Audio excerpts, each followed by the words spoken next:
નમસ્તે વિદ્યાર્થી મિત્રો, કેમ છો બધા? મજામાં જ ને?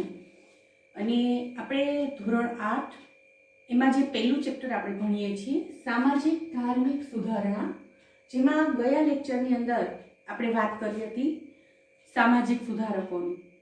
બરાબર, સામાજિક સુધારકો એટલે કોણ? તો કે જે સમાજની અંદર વ્યાપેલા કુરિવાજો, દૂષણો એ બધાને દૂર કરવા માટે જે ચળવળ શરૂ કરે છે અથવા તો પ્રયત્ન કરે છે, પોતાના સારા વિચારોનો સમાજની અંદર ફેલાવો કરે છે, એવી વ્યક્તિને કહેવાય છે સુધારક. તો આવી બે વ્યક્તિઓ વિશે આપણે વાત કરી હતી. એક વ્યક્તિ હતા રાજા રામમોહન રાય.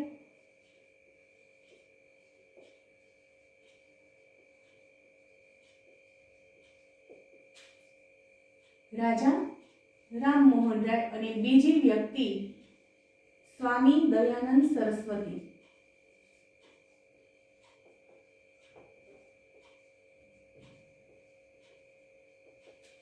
આ બંને સુધારકોએ સમાજની અંદર વ્યાપેલા પેકેલા જે અંધશ્રદ્ધા છે, કુરિવાજો છે, વહેમો છે, એ બધાને દૂર કરવા માટે પ્રયત્ન કરેલો છે. રાજા રામમોહન રાયે ખાસ કરીને સતી પ્રથા વિરોધી ઝુંબેશ ચલાવી. એટલે કે સતી પ્રથા એટલે શું, એના વિશે આપણે ગયા લેક્ચરમાં ભણી ગયા હતા. અને સતી પ્રથાનો કાયદો મંજૂર કરવામાં આવ્યો કે સતી પ્રથા ન હોવી જોઈએ. સ્ત્રીઓને એમનો પતિ મૃત્યુ પામે તો પાછળ સતી થવાનું નહીં. આવો જે કાયદો છે, સતી પ્રથા પર પ્રતિબંધ મૂકતો જે કાયદો છે, એ કાયદો વિલિયમ બેન્ટી, જે અંગ્રેજ ગવર્નર હતા, એમના દ્વારા મૂકવામાં આવે છે. પણ પાયામાં તો રાજા રામમોહન રાય જ રહેલા છે કે જેમણે જ્યારે જ્યારે જરૂર જણાય છે ત્યારે ત્યારે અંગ્રેજોને પોતાના વિચારો, ભારત દેશની અંદર કેવી સુધારણા કરવાની જરૂર છે, બધી બાબતોથી માહિતગાર કરેલા હતા. સ્વામી દયાનંદ સરસ્વતી કે જેમણે ભારતના લોકોને વેદ તરફ પાછા વળવાનું સૂત્ર આપ્યું. ભારતીય સંસ્કૃતિ શું છે, આપણા સંસ્કારો શું છે, આપણા ધર્મને લગતા જે ગ્રંથ છે એ શું કહેવા માંગે છે, એ બધાથી પરિચિત કરાવ્યા.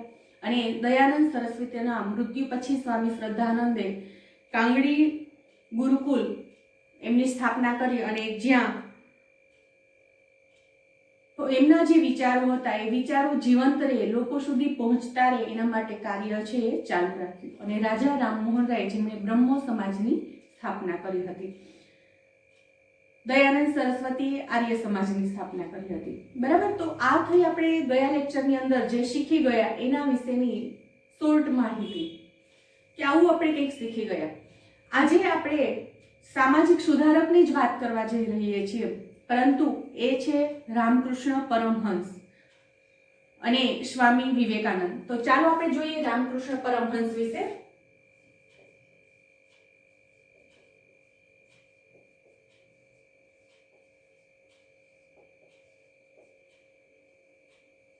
રામકૃષ્ણ પરમહંસ, જેમનું નામ સાંભળતા જ આપણને મગજની અંદર એક ઝબકારો થાય કે રામકૃષ્ણ પરમહંસ એટલે સ્વામી વિવેકાનંદના ગુરુ. બરાબર, આવા રામકૃષ્ણ પરમહંસ જે દક્ષિણેશ્વરના ઠાકુર તરીકે ઓળખાય છે, એટલે કે એમ કહેવાય છે કે દક્ષિણેશ્વરના ઠાકુર રામકૃષ્ણ પરમહંસ, આવું એમના માટે વિધાન છે થયેલું છે. જે ભારતના મહાન સંત અને સુધારક હતા, અથવા તો એમ કહી શકાય કે ભારતના મહાન સંત અને વિચારક હતા. શા માટે? કારણ કે રામકૃષ્ણ પરમહંસ છે એમણે લગભગ ભારત દેશની અંદર પ્રવર્તતા દરેક ધર્મનો સાચી સમજ છે પ્રાપ્ત કરી હતી. બરાબર, ભારત દેશની અંદર ઘણા બધા ધર્મ છે અને એટલા માટે જ આપણો જે ભારત દેશ છે એને બિન સાંપ્રદાયિક દેશ કહેવામાં આવે છે. તો આ જે બિન સાંપ્રદાયિકતા છે ભારત દેશની અંદર, એ કોઈ ભારતને આઝાદી પછીથી મળેલી એવું નથી. ભારતની આઝાદી પહેલા પણ ભારતની અંદર અનેક સંપ્રદાયના લોકો છે રહેતા હતા. લોકોને પોતાનો ધર્મ અપનાવવાની છૂટ હતી, ધર્મનો ફેલાવો કરવાની છૂટ હતી, પોતે ધર્મ પરિવર્તન પણ કરી શકતા હતા. બરાબર, તો આ રામકૃષ્ણ પરમહંસ છે એમણે અનેક ધર્મનું જે સાચું જ્ઞાન છે, સત્યતા જે છે એ પ્રાપ્ત થયેલી હતી. અને એમણે ગરીબ દુઃખી લોકોની ખૂબ સેવા કરી હતી. એમને પોતાના જે સારા વિચારો છે એ સમાજના દરેક વર્ગ સુધી, દરેક લોકો સુધી પહોંચે એના માટે સતત કાર્યશીલ રહ્યા હતા. અને એટલે જ કહેવાય છે કે રામકૃષ્ણ પરમહંસ ભારતના મહાન સંત અને વિચારક હતા. આ ઉપરાંત રામકૃષ્ણ પરમહંસ છે એમને ભારતીય સંસ્કૃતિના જ્યોતિર્ધર પણ કહેવામાં આવ્યા છે. ભારતીય સંસ્કૃતિના જ્યોતિર્ધર.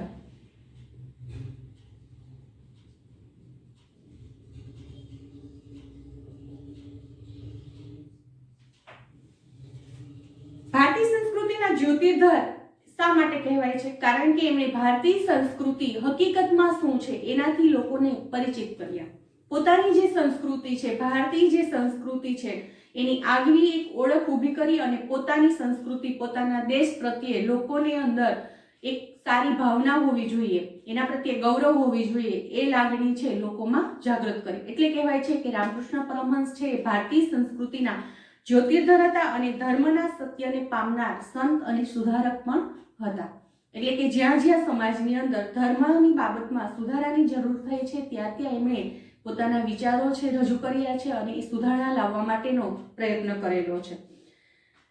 રામકૃષ્ણ પરમહંસ એમના જન્મ વિશે જોઈએ તો રામકૃષ્ણ પરમહંસનો જન્મ 18 ફેબ્રુઆરી 1836 બંગાળમાં કામારપુકુર ગામ છે ત્યાં થયો હતો.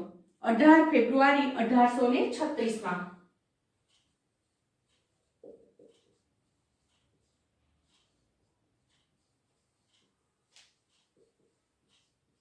1836 બંગાળની અંદર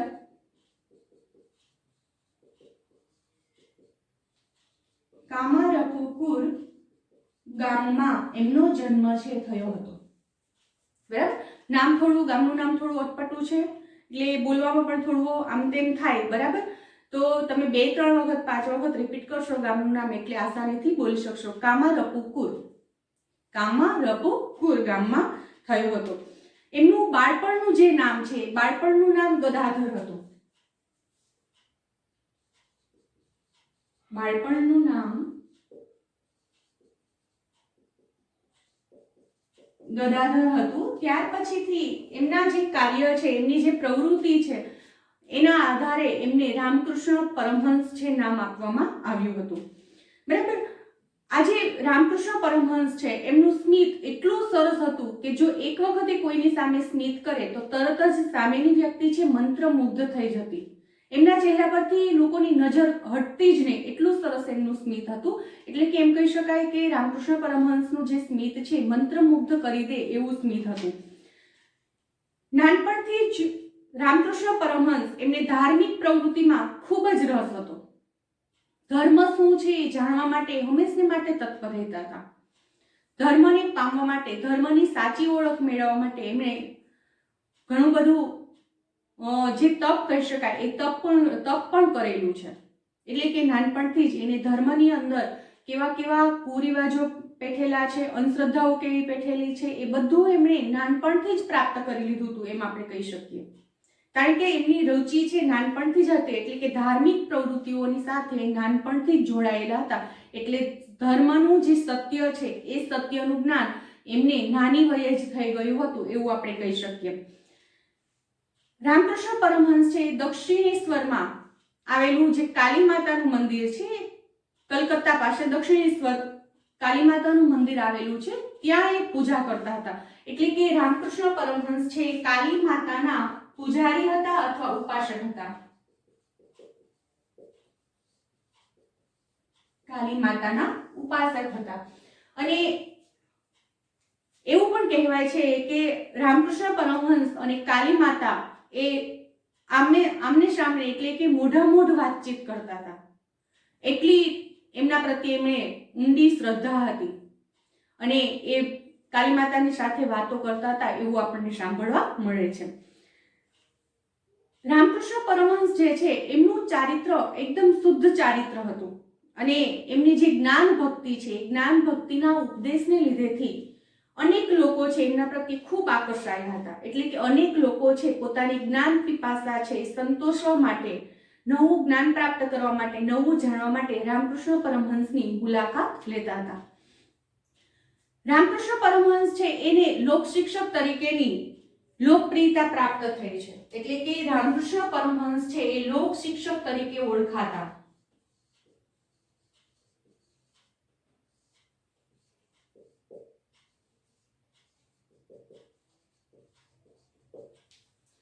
લોકશિક્ષક તરીકે શા માટે એમને લોકપ્રિયતા પ્રાપ્ત થઈ?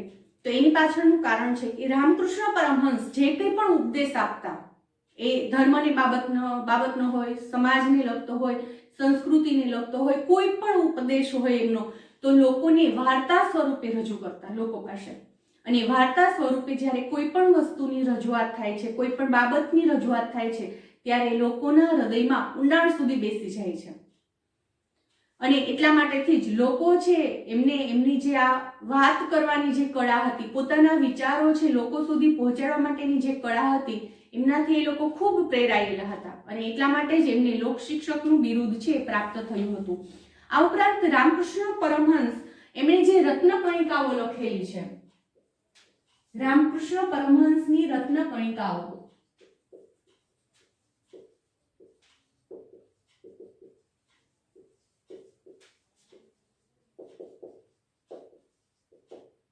આ રત્નકણિકાઓની અંદર રામકૃષ્ણ પરમહંસ એવું કહે છે કે ધર્મને પામવા માટે, ઈશ્વરને પામવા માટેના અલગ અલગ માર્ગ હોય છે, પરંતુ છેલ્લે તો આપણે પહોંચવાનું છે ઈશ્વર સુધી જ. કેવી રીતે અલગ અલગ માર્ગ હોય છે અને છેલ્લે આપણે ઈશ્વર સુધી જ પહોંચીએ છીએ? તો વિદ્યાર્થી મિત્રો, દાખલા તરીકે આપણે જોઈએ કે તમારે છત પર, રામકૃષ્ણ પરમહંસ જ આવું કહે છે કે તમારે છત પર પહોંચવું છે. એમની રત્નકણિકાની અંદર કહે છે કે તમારે છત પર પહોંચવું છે, તો તમે શું કરશો? કાં તો સિમેન્ટ કોન્ક્રીટથી બનેલી સીડીનો ઉપયોગ કરશો, કાં તો કાષ્ઠની બનેલી સીડીનો ઉપયોગ કરશો. બરાબર? છત પર પહોંચવા માટે સિમેન્ટ કોન્ક્રીટથી બનેલી સીડીનો ઉપયોગ કરશો, કાં તો કાષ્ઠની બનેલી સીડીનો ઉપયોગ કરશો, અને કાં તો તમે લોખંડની બનેલી સીડીનો ઉપયોગ કરશો, અથવા તો તમે ઊંચું જે ટેબલ હશે એ ટેબલનો ઉપયોગ કરશો અને છત સુધી પહોંચવાનો પ્રયત્ન કરશો. અવેરાઈ પર આપણે કોઈ વસ્તુ પડી હોય તો આપણે આવું કરીએ છીએ, બરાબર? તો છેલ્લે પહોંચે છે ક્યાં સુધી? માની લો કે તમે, એક વ્યક્તિ છે સિમેન્ટની સીડી છે એનો ઉપયોગ કરે છે, બીજી વ્યક્તિ છે કાષ્ઠ એટલે કે લાકડામાંથી બનેલી સીડીનો ઉપયોગ કરે છે, ત્રીજી વ્યક્તિ છે ઊંચા ટેબલનો ઉપયોગ કરે છે, ચોથી વ્યક્તિ છે લોખંડની સીડીનો ઉપયોગ કરે છે. અંતે પહોંચે છે ક્યાં બધા? તો કે અંતે બધા છત પર જ પહોંચે છે. તો આ ધર્મ કંઈક એવું જ છે. ભારત દેશ અનેક ધર્મને ભરેલો દેશ છે. એટલે કે ભારતની અંદર હિન્દુ, મુસ્લિમ, શીખ, ઈસાઈ, જૈન, બૌદ્ધ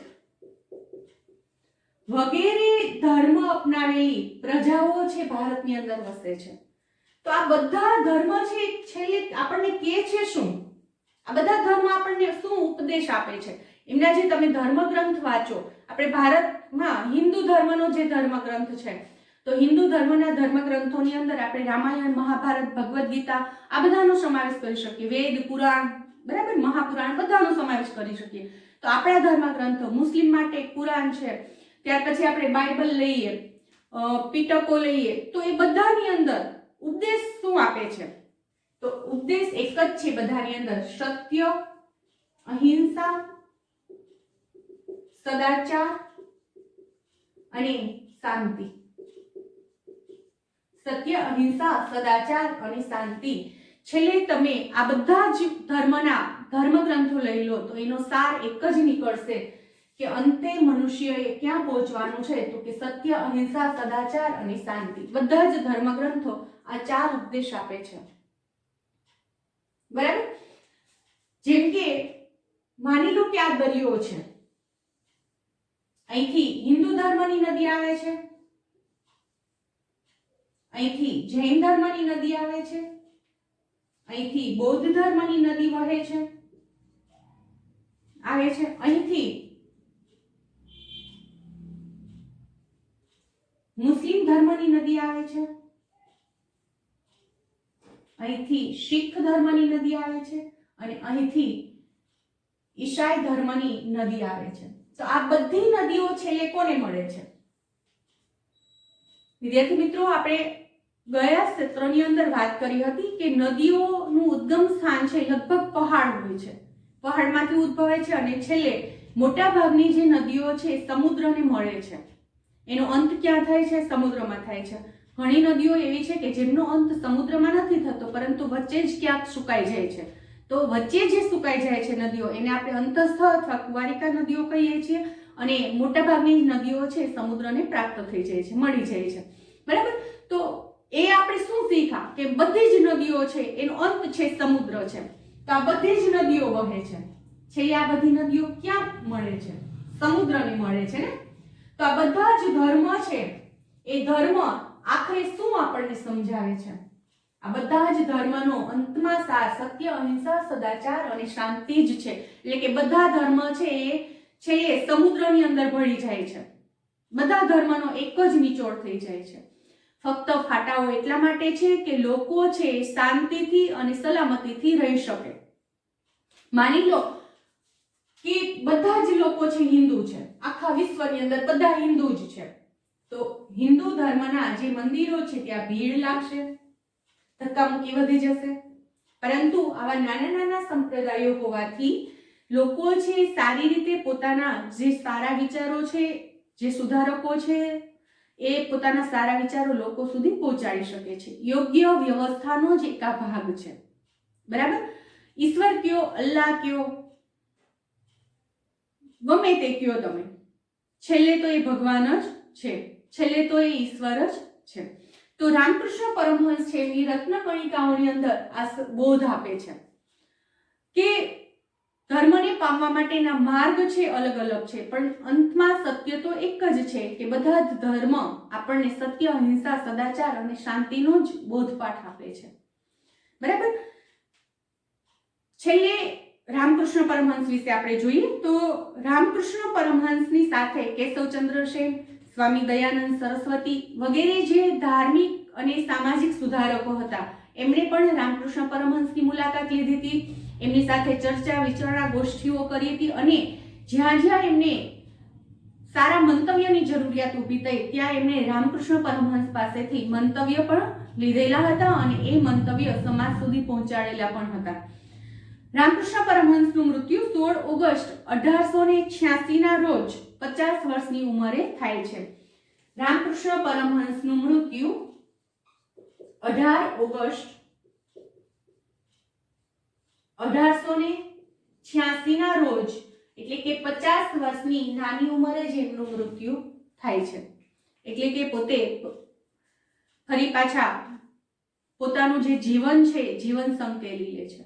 તો આ થઈ રામકૃષ્ણ પરમહંસ વિશેની માહિતી.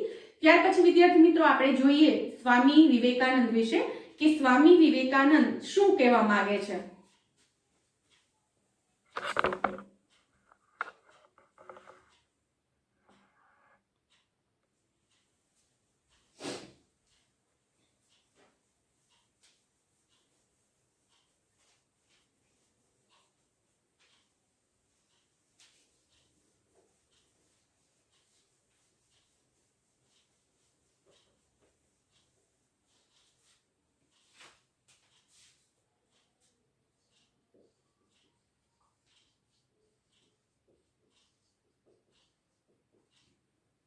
સ્વામી વિવેકાનંદ બધાના મોઢે હરતું ને ફરતું એવું નામ એટલે સ્વામી વિવેકાનંદ.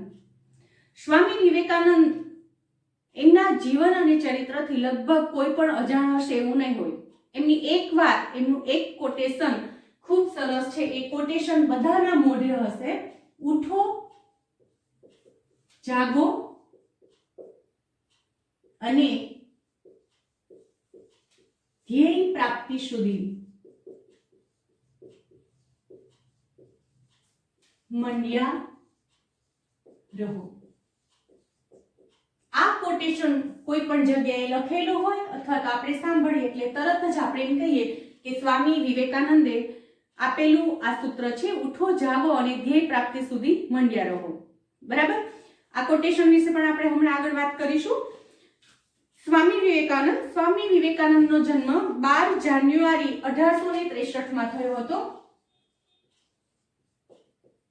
12 જાન્યુઆરી 1863 માં કલકત્તામાં થયો હતો.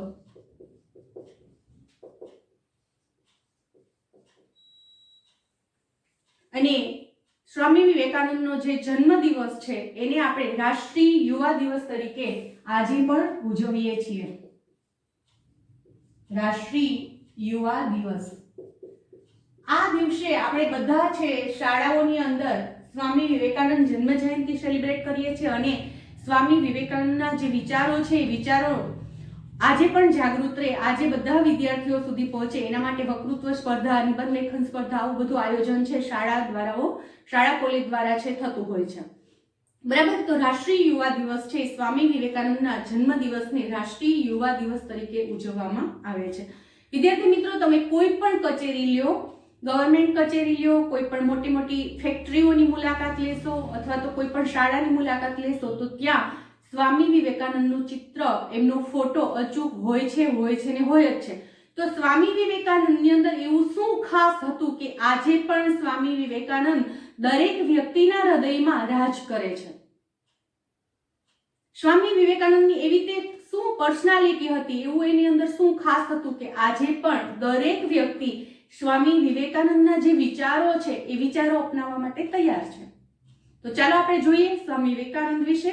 હવે સ્વામી વિવેકાનંદનો જન્મ 12 જાન્યુઆરી 1863માં કલકત્તામાં થયો હતો. કલકત્તાની અંદર કાયસ્થ કુટુંબમાં એમનો જન્મ થયો હતો. કાયસ્થ કુટુંબમાં સ્વામી વિવેકાનંદનો જન્મ થયો હતો. વિદ્યાર્થી મિત્રો, કાયસ્થ શબ્દ તમારા માટે નવો છે. કાયસ્થ એટલે શું? તો કાયસ્થ એટલે એવું કુટુંબ કે જેના ઘરના સભ્યો, એમના પપ્પા હોય, એમના ભાઈ હોય, એમના કાકા હોય અથવા તેમના દાદા હોય, વડદાદા હોય, બરાબર. ટૂંકમાં ઉત્તરોત્તર વર્ષોથી એમની આખી પેઢી દર પેઢી જેને કહીએ એ બધા એકાઉન્ટની સાથે સંકળાયેલા હોય. એકાઉન્ટની સાથે સંકળાયેલા હોય એટલે કે એમનો જે વ્યવસાય છે એકાઉન્ટન્ટનો હોય છે. બરાબર. તો આવું જે કુટુંબ હોય છે પેઢી દર પેઢીથી એકાઉન્ટનો જે વ્યવસાય છે એમની સાથે જોડાયેલા રહ્યા હોય એવા કુટુંબને કાયસ્થ કુટુંબ તરીકે ઓળખવામાં આવે છે. સ્વામી વિવેકાનંદનું જે કુટુંબ છે કાયસ્થ કુટુંબ હતું, એટલે કે એમના પપ્પા છે, એમના દાદા છે અથવા એમના ઘરના બીજા કોઈ સભ્ય હશે એ બધા એકાઉન્ટની સાથે જોડાયેલા હતા. બરાબર. સ્વામી વિવેકાનંદ, એમનું બાળપણનું નામ જોઈએ. એમનું બાળપણનું નામ નરેન્દ્રનાથ દત્ત હતું. આ નામમાંથી સ્વામી વિવેકાનંદ કેવી રીતે થાય છે? બરાબર, એ પણ આપણે આગળ જોશું. એમનું બાળપણનું નામ નરેન્દ્રનાથ દત્ત હતું. એમની માતાનું નામ ભુવનેશ્વરી દેવી,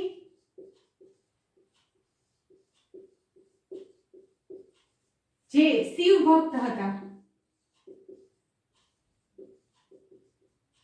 અને એમના પિતાનું નામ આપણે જોઈએ તો એમના પિતા વિશ્વનાથ દત્ત. એમના પિતા છે વિશ્વનાથ દત્ત કલકત્તા હાઈકોર્ટમાં એટર્ની તરીકે હતા. કલકત્તા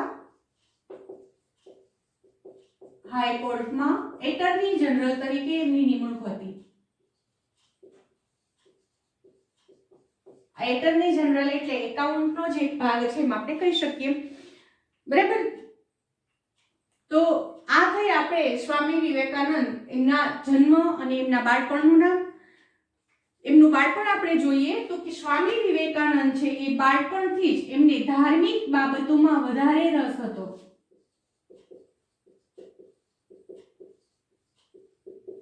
નાનપણથી જ એમને ધાર્મિક બાબતમાં રસ અને રુચિ હતી અને ધર્મની અંદર ધર્મનું સાચું જ્ઞાન પ્રાપ્ત કરવા માટે હંમેશને માટે તૈયાર રહેતા હતા.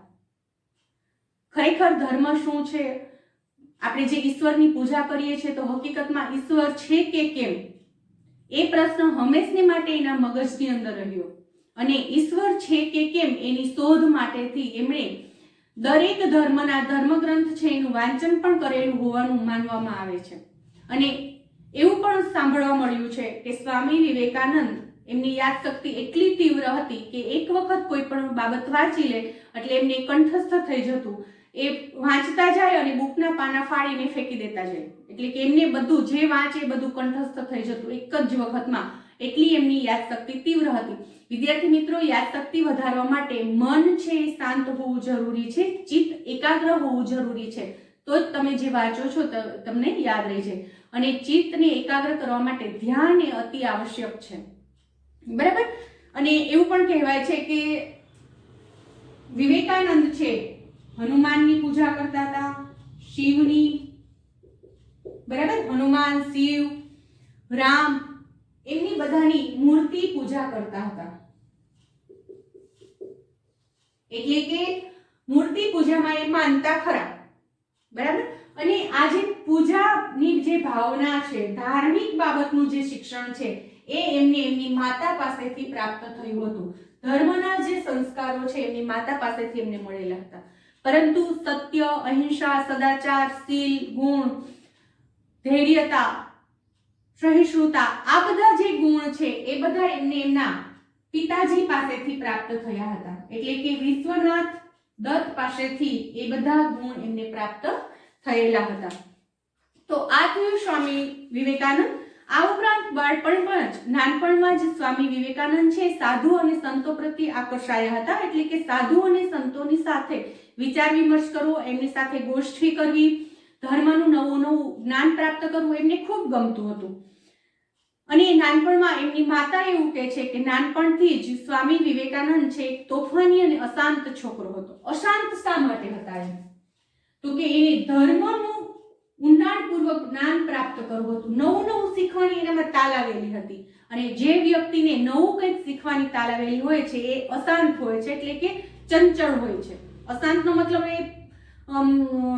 એનું માઇન્ડ છે સ્થિર ન હોય ને એવું નહીં, પરંતુ અહીંયા અશાંત એટલે એ અર્થમાં એનું કહેવા માંગે છે કે ચંચળ વૃત્તિના હતા. કંઈક નવું એમને શીખવું હોય અને નવું શીખી ન લે ત્યાં સુધી એ શાંતિથી બેસતા નહીં. ત્યાર પછી આપણે સ્વામી વિવેકાનંદના અભ્યાસ વિશે જોઈએ.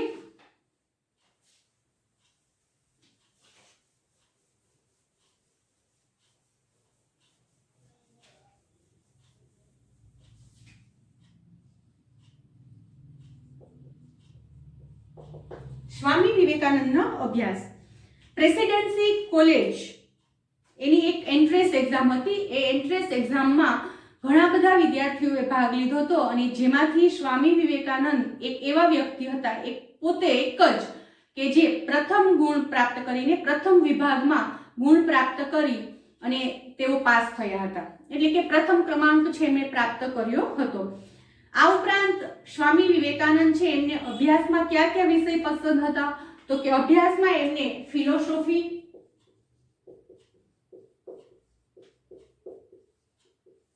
ઇતિહાસ, વેદોનું જ્ઞાન હોવું જોઈએ,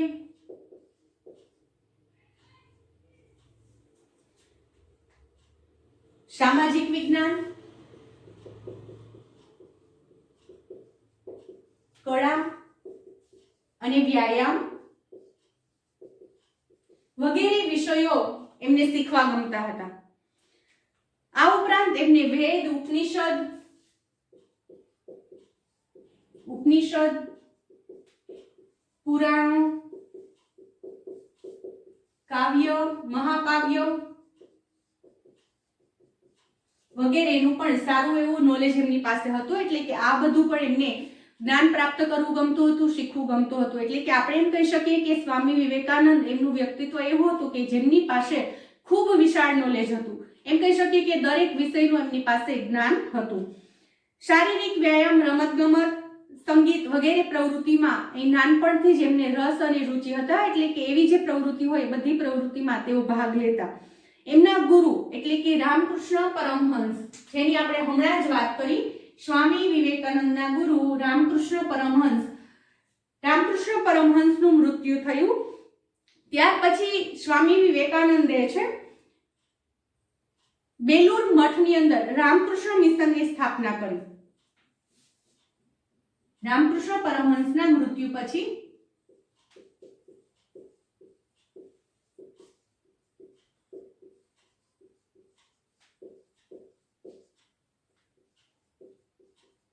બેલુર મઠમાં એટલે કે બેલુર ખાતે રામકૃષ્ણ મિશનની સ્થાપના કરી હતી.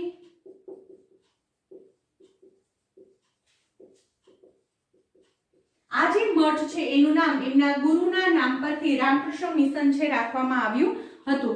આ મિશનની અંદર દીન દુખિયાઓની સેવા કરવી, લોકોને જેમને જે જરૂરિયાતો હોય જરૂરિયાતો પૂર્ણ કરવી, એમને સાચો માર્ગ બતાવો, ભારતની સંસ્કૃતિ શું છે, આપણી સભ્યતા શું છે એના વિશેનું નોલેજ આપવું, આ બધી બાબતો છે રામકૃષ્ણ મિશન એટલે કે આ જે મઠ છે એ મઠની અંદર ચાલતી હતી. નરેન્દ્રમાંથી સ્વામી વિવેકાનંદ એ કેવી રીતે બને છે જોઈએ તો કે ડિસેમ્બર 1886 માં નરેન્દ્ર અને બીજા 8 સંત, નરેન્દ્રનાથ દત્ત અને એમની સાથે બીજા 8 સંત દ્વારા એ અંતપુરમાં જઈ અને નરેન્દ્રનાથે પોતાનું નામ સ્વામી વિવેકાનંદ ધારણ કર્યું. સ્વામી વિવેકાનંદ છે એમના ગુરુ રામકૃષ્ણ પરમહંસ કેવી રીતે બને છે તો કે સ્વામી વિવેકાનંદ એ ખરેખર ઈશ્વર છે કે કેમ આ જગતની અંદર, એનો જે પ્રશ્ન હતો એ પ્રશ્નનો સંતોષ મેળવવા માટે, એનો સાચો જવાબ મેળવવા માટે જે જગ્યાએ એમને આવા ધાર્મિક આધ્યાત્મિક ગુરુઓ વિશે સાંભળ્યું, એમની પાસે જતા, એમની સાથે ચર્ચા વિચારણા કરતા અને પોતાના જે પ્રશ્ન છે, પોતાની જે જિજ્ઞાસા વૃત્તિ છે એ સંતોષવા માટે પ્રયત્ન કરતા. અને પોતાનો આ જે પ્રશ્ન છે એ આ ઉપરાંત ઘણા બધા એવા પ્રશ્નો છે જેની જવાબ છે એમને રામકૃષ્ણ પરમહંસ પાસેથી પ્રાપ્ત થાય છે. અને એટલા માટે એ રામકૃષ્ણ પરમહંસને પોતાના ગુરુ બનાવે છે અને ત્યારથી રામકૃષ્ણ પરમહંસ એ સ્વામી વિવેકાનંદના ગુરુ બને છે. બંનેની એક જ પ્રવૃત્તિ હતી, દીન દુખિયારોની સેવા કરવી અને લોકોને સાચા માર્ગે, સારા માર્ગે આગળ વધારવા. એવું પણ કહેવાય છે કે સ્વામી વિવેકાનંદે આખા દેશની અંદર પરિક્રમણ છે કરેલું હતું. આખા દેશની મુલાકાત લીધી હતી એમણે ચાલીને. એટલે એમને ભારત દેશની કેવી પરિસ્થિતિ છે, અહીંના લોકોનું જીવન કેવું છે, બધી બાબતથી રજે રજથી માહિતગાર હતા. સ્વામી વિવેકાનંદ એમના જીવનના 2-3 પ્રસંગ છે. સ્વામી વિવેકાનંદ છે એ વિશ્વ વિખ્યાત કેવી રીતે થાય છે? વિશ્વ વિખ્યાત જે ભારત દેશની અંદર જેમણે જન્મ લીધો અને આખા વિશ્વની અંદર ખ્યાતિ કેવી રીતે પ્રાપ્ત કરે છે તો એક વખત અખિલ વિશ્વ ધર્મ પરિષદ જે આખા વિશ્વની અંદર પ્રથમ વખત જ એનું આયોજન થયેલું હતું, જેને કહેવાય છે અખિલ વિશ્વ ધર્મ પરિષદ, જેની અંદર અનેક ધર્મના લોકો છે એ પણ જોડાયા હતા અને જેમાં સ્વામી વિવેકાનંદ હિન્દુ ધર્મનું પ્રતિનિધિત્વ કરવાના હતા. અને આ જે પરિષદ છે એ અમેરિકાના શિકાગો શહેરમાં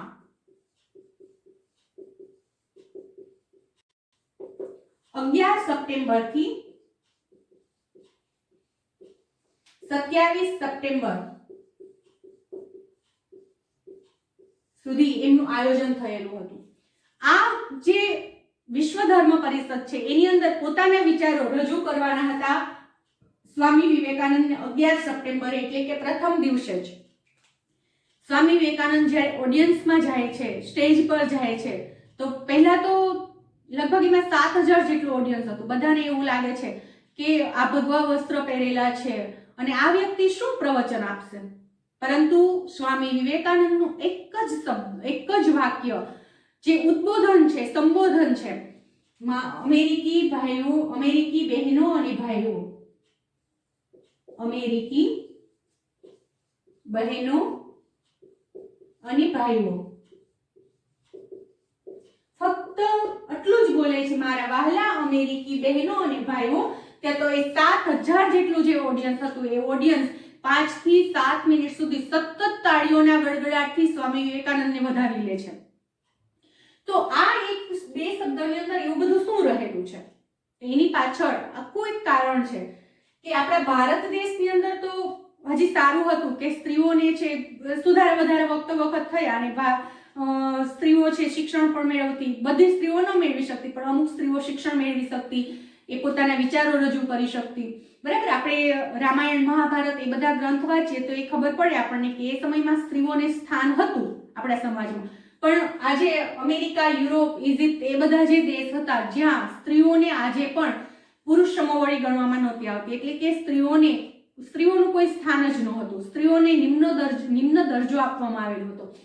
તો સ્વામી વિવેકાનંદ એક એવી વ્યક્તિ હતા કે જેમણે પોતાના સંબોધનમાં પહેલા બહેનોનું સંબોધન કર્યું. અમેરિકી બહેનો અને ભાઈઓ એટલે કે પુરુષો કરતા સ્ત્રીઓને પ્રથમ સ્થાન આપ્યું. અને એટલે જ ત્યાંની જે ઓડિયન્સ હતી એમણે સ્વામી વિવેકાનંદને 5 થી 7 મિનિટ સુધી તાળીઓના ગડગડાટથી વધાવી લીધા.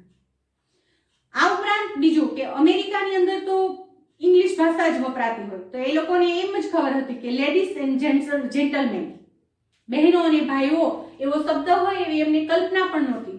એ લોકો એમના સંબોધનમાં શું કે લેડીઝ એન્ડ જેન્ટલમેન, જો કે લેડીઝનો ઉલ્લેખ જ ન થતો, જેન્ટલમેન જ બોલાતું. બરાબર, ટાઈ કોટ સૂટ પેન્ટ પહેરેલા. પરંતુ પહેલી વખત એમણે સાંભળ્યું કે આવો પણ શબ્દ હોય છે બહેનો અને ભાઈઓ. લેડીઝ માટે બહેન શબ્દ વપરાય, ભાઈઓ માટે જેન્ટ્સ માટે ભાઈઓ શબ્દ વપરાય. બરાબર, અને એ પોતાનું જે પ્રવચન છે આ શિકાગોમાં યોજાયેલી આ પરિષદની અંદર પૂર્ણ કરે છે અને છટાદાર વક્તવ્ય આપે છે. ભારતીય સંસ્કૃતિ શું છે એનાથી લોકોને પરિચિત કરાવે છે. આ ઉપરાંત ત્યાર પછી યુનાઇટેડ સ્ટેટ્સ, યુરોપ, ઇજિપ્ત, ચીન, જાપાન વગેરે દેશમાં એમણે પ્રવાસ કરી અને ભારતીય સંસ્કૃતિ અને ભારતીય જે સભ્યતા છે એનો પ્રસાર અને પ્રચાર કર્યો. આ ઉપરાંત એમણે એક ખૂબ જ સારી એવી પ્રશંસા છે પ્રાપ્ત કરી. બરાબર, અને ભારતીયોને ઉઠો જાગો અને ધ્યેય પ્રાપ્તિ સુધી મંડ્યા રહો એ સૂત્ર આપ્યું. બરાબર, તો ખરેખર આ ઉઠો જાગો અને ધ્યેય પ્રાપ્તિ સુધી મંડ્યા રહો આ સૂત્ર સ્વામી વિવેકાનંદનું આપેલું નથી એવું પણ આપણને જાણવા મળે છે. બરાબર, એમના જીવન કવન વિશેના જે ઘણા બધા પુસ્તકો છે એ પુસ્તકો આપણે વાંચીએ તો આપણને ખબર પડે કે ઉઠો જાગો અને ધ્યેય પ્રાપ્તિ સુધી મંડ્યા રહો એ કોટેશન છે એ સ્વામી વિવેકાનંદનું પોતે રજૂ કરેલું નથી, એટલે કે પોતાનું વિચાર નથી એમ. પરંતુ એવું પણ માનવામાં આવે છે કે કથા ઉપનિષદ એનું પ્રથમ એટલે કે પહેલું, ત્રીજું અને 14મું જે પ્રકરણ છે એ પ્રકરણનો આ એક શ્લોક છે.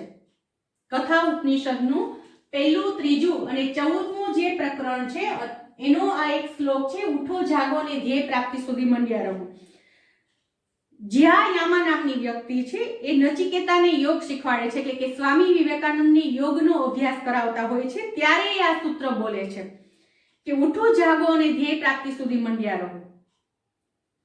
કે ઉઠો એટલે કામ કરો, જાગો એટલે કે તમારા કામ પ્રત્યે તમે સતેજ થાઓ અને જ્યાં સુધી તમારું કામ સંપૂર્ણ ન થાય, એમાં તમને સફળતા ન પ્રાપ્ત થાય ત્યાં સુધી મંડ્યા રહો.